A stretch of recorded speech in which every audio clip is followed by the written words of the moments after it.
the first novel, I mean, if you're looking at literature historically, is often autobiographical. So a little bit from the story, it's clear that there is some autobiography to it. How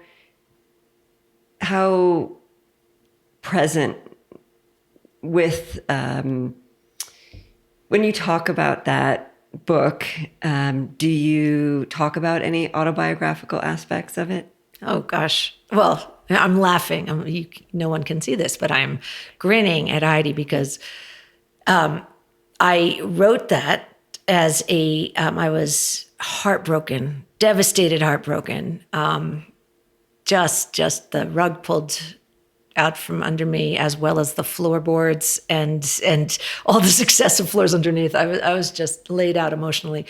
And I'd been working in the film business, and there's in many movies, there's a structure that in the beginning of a movie, something dramatic has to happen. So when I started to write Cranberry Queen, and the first 4 pages are about it's a woman in New York City who was 33, who was completely heartbroken because her then boyfriend had gone home from the Knicks game with someone else, and thereby ending this 3-year-long relationship. And the main character is stewing over the fact that she has to see this ex-boyfriend at a wedding with his new girlfriend.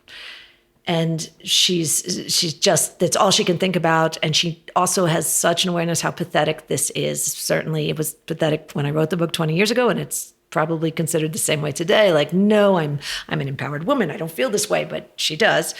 And I realized after 4 pages that I could not write an entire book about heartbreak. So owing to my film writing training, I have the main character in the first 4 pages saying, tomorrow's going to be the worst day of my life. Tomorrow's going to be the worst day of my life. And then on page 5, I have a drunk driver kill the main character's mother, father, and brother, her only brother, in a car accident. And yes, it is meant to be grim. And it was also, I think, for me as a writer to say, Kathy, wake up. This is not the worst day of your life. This would be your worst day of your life. And then there's a book to write, because then you have a woman who is, the character stays in New York for a while, and then everyone is being all her friends and family and colleagues are trying to help her out. And she's puzzled by the idea that, wow, do they really think I'm okay because I'm going to my job? Like, she had to take the character, and I used to think that obviously is too, that humans, we can keep up this semblance of being productive.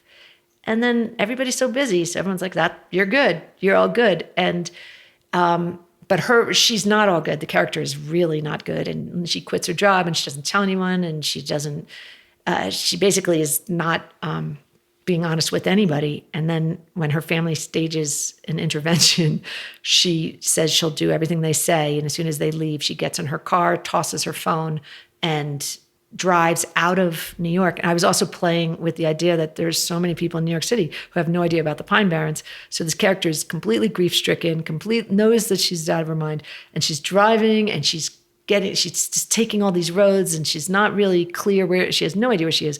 And then suddenly she looks up and she says, oh my gosh, I must have driven to Kansas, because this is a world, this can't be New Jersey, because New Jersey is toxic waste dumps and the turnpikes, and can't be, and my other little funny part was that this character grew up in Princeton, New Jersey, which is 45 minutes from the Pine Barrens. And because I met so many people from Princeton who had never, they were like, oh, right, I've heard of the Pine Barrens, never saw it.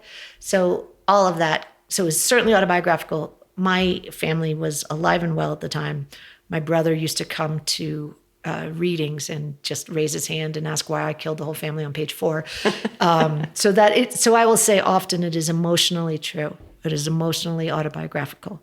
But certainly everybody was alive, and that was not my experience. The breakup was, but one of my friends said, Kathy had to write this novel to make her life of the last 3 years make sense to the rest of us.